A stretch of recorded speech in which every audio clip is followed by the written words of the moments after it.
السلام علیکم دوستو، ایک سائنسی نقطہ نظر ہے، اس پر بیس کیا گیا ایک افسانچہ پیش کرتا ہوں، آپ کے ساتھ شیئر کرتا ہوں۔ میرا اپنا ہے کہ دنیا کی اعلیٰ ترین لیبارٹریز میں ہراسائی کیفیت یوں چھائی تھی کہ ہر سائنسدان اپنے علم کو بیکار قرار دے رہا تھا۔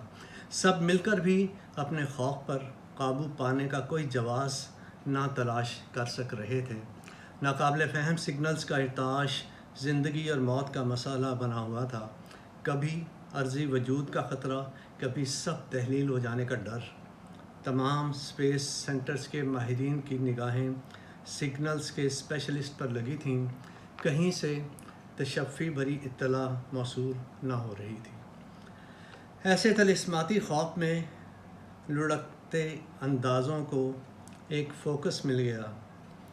زمین پر فوق الارضی زبانوں کے سربراہ کی طرف سے ہر تجربہ گاہ میں یہ پیغام دے دیا گیا کہ فوق الارض والے اپنے آباد کاروں کو لینے پہنچ رہے ہیں، کہ فوق الارض والے اپنے آباد کاروں کو لینے پہنچ رہے ہیں۔ رات کی تاریکی بڑھ رہی تھی، فضا میں آفاقی سنسناہٹ میں تھرتھراہٹ سے تجربہ گاہوں پر انسانی کنٹرول مفقود ہونے لگا تھا۔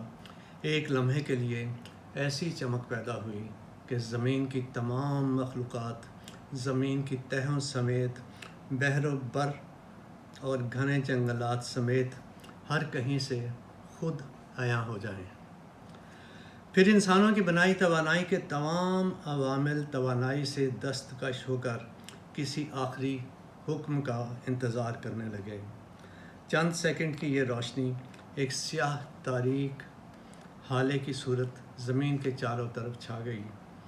اب صرف آفاقی سنسناہٹ اور تھرتھراہٹ تھی، یا ایک نامعلوم بے بسی۔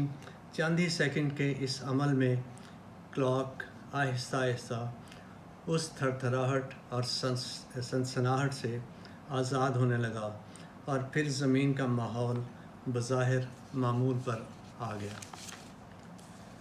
زمین کا ماحول بظاہر تو معمول پر آ گیا، مگر فوق الارض والے اپنے آباد کاروں کو لے کر جا چکے تھے۔ زمین ان سے خالی ہو چکی تھی۔ اب اس زمین پر صرف ان آباد کاروں کے تجربے یا کارنامے رہ چکے تھے۔ ان میں سے روبوٹ بھی تھے جو چند سیکنڈ کی اس آفاقی چمک سے شاید ہمیشہ کے لیے چارج ہو چکے تھے۔ وہ اپنے آقاؤں کو بادلوں کی طرح بابلوں